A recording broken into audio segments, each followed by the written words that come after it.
Assalamualaikum warahmatullahi wabarakatuh. Perkenalkan, nama saya Aisyah Fitria Rahma dari kelas 11 perawatan. Di sini saya akan mempresentasikan PAI bab 3 melaksanakan pengurusan jenazah. A. Kewajiban umat Islam terhadap jenazah ada 4. 1. Memandikan, 2. Mengkafani, 3. mensolatkan, 4. menguburkan. Perlakuan terhadap orang yang baru meninggal, yaitu pejamkanlah mata dan mohonkanlah ampunan kepada Allah SWT atas segala dosanya. Tutuplah seluruh badannya dengan kain sebagai penghormatan dan agar tidak kelihatan auratnya. Ditempatkan di tempat yang aman dari jangkauan binatang. Bagi keluarga dan sahabat-sahabat terdekatnya tidak dilarang mencium si mayit. Perawatan jenazah yaitu syarat-syaratnya wajib. Jenazah itu orang Islam, apapun aliran, mazhab, ras, suku, dan profesinya. Didapati tubuhnya walaupun sedikit, yaitu berhak memandikan jenazah. Apabila jenazah itu laki-laki, yang memandikannya hendaklah laki-laki pula. Perempuan tidak boleh memandikan jenazah laki-laki kecuali istri dan mahramnya. Apabila jenazah itu perempuan, hendaklah dimandikan oleh perempuan pula. Laki-laki tidak boleh memandikan kecuali suami atau mahramnya. Apabila jenazah itu seorang istri, sementara suami dan haramnya ada semua, suami lebih berhak untuk memandikan istrinya.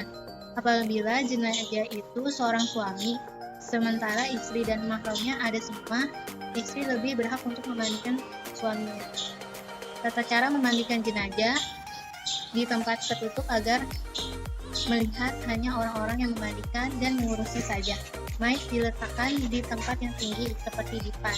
Dipakai kain basah seperti sarung atau agar auratnya tidak terbuka. Mayit didudukkan atau disandarkan pada sesuatu, lantas disapu perutnya sampai ditekan pelan-pelan agar semua kotorannya keluar. Setelah itu dibersihkan dengan tangan kiri. Yang memandikan dianjurkan mengenakan sarung tangan. Dalam hal ini boleh memakai wangi-wangian agar tidak mengganggu bau kotoran si mayit. Sementara itu hendaklah mengganti sarung tangan untuk membersihkan mulut dan gigi si mayit, membersihkan semua kotoran dan najis. Mewudukan, sementara itu membasuh seluruh badannya. Disunahkan membasuh 3 sampai 5 kali. Mengkafani jenazah. Ukuran disesuaikan badan, 3 lapis untuk mayit laki-laki, 5 lapis untuk mayit perempuan. Kain kafan dari harta peninggalan si mayit dapat diambil dari Baitul Mal. Tata cara mengkafani jenazah. Cara membungkusnya adalah hamparkan kain kafan helai demi helai dengan menamburkan kapur baru pada setiap lapisan. Kemudian si mayit diletakkan di atasnya. Kemudian tangannya dilipat di atas dada dengan tangan kanan di atas tangan kiri. Mengkafaninya pun tidak boleh asal-asalan. Menyolati jenazah. Untuk bisa disolati, kita harus mengetahuinya. Suci baik badan, tempat maupun kafan. Sudah dimandikan dan dikafani. Jenazah sudah berada di depan orang yang menyolatkan atau sebelah kiblat. Tata cara melaksanakan sholat jenazah yaitu jenazah diletakkan di depan jamaah apabila mayat laki-laki, imam berdiri di dekat kepala jenazah. Apabila mayat perempuan, imam berdiri di depan perut jenazah. Imam berdiri pada depan diikuti oleh makmum. Jika yang menyolatinya sedikit, usahakan dibuat 3 baris atau syaf. Mula-mula semua jamaah berdiri dengan berniat melakukan sholat jenazah dengan 4 takbir. Niat itu yang harus dibaca dalam hati, ada yang dihafalkan. Kemudian takbiratul ihram yang pertama, dan setelah takbir pertama itu selanjutnya membaca surat Al-Fatihah. Takbir yang kedua dan setelah itu membaca sholawat atas Nabi Muhammad SAW.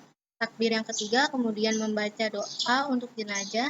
Takbir yang keempat dilanjutkan dengan membaca doa selanjutnya membaca salam sambil menoleh ke kanan dan ke kiri. Mengubur jenazah.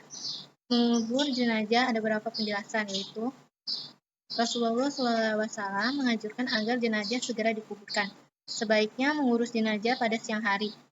Anjuran meluaskan lubang kuburan. Boleh mengubur 2-3 jenazah dalam satu liang kubur. Bacaan meletakkan mayit dalam kubur. Sebelum dikubur, ahli waris atau keluarga hendaklah bersedia menjadi penjamin atau penyelesai atas hutang-hutang si mayit jika ada, baik dari harta yang ditinggalkan atau dari sumbangan keluarga. Tajiah atau melayat. Adab atau etika orang bertajiah atau melayat antara lain menyampaikan doa untuk kebaikan dan ampunan kepada orang yang meninggal, serta kesabaran bagi orang yang ditinggal. Hindari pembicaraan yang menambah sedih keluarga yang ditimpa musibah. Hindari canda tawa apalagi sampai terbahak-bahak. Usahakan turut menyalati mayit dan turut mengantar ke pemakaman sampai selesai penguburan. Membuat makanan bagi keluarga yang ditimpa musibah. Ziarah kubur. Hikmah ziarah kubur yaitu mengingat kematian, dapat bersikap jujur atau menjauh diri dari sifat kedunia. Selalu ingin berbuat baik sebagai bekal kelak di alam kubur dan akhir. Mendoakan si mayit agar Allah SWT mengampuni segala dosanya, menerima amal baiknya dan mendapatkan ridhonya. Sekian dari saya. Apabila ada salah kata, mohon dimaafkan. Wassalamualaikum warahmatullahi wabarakatuh.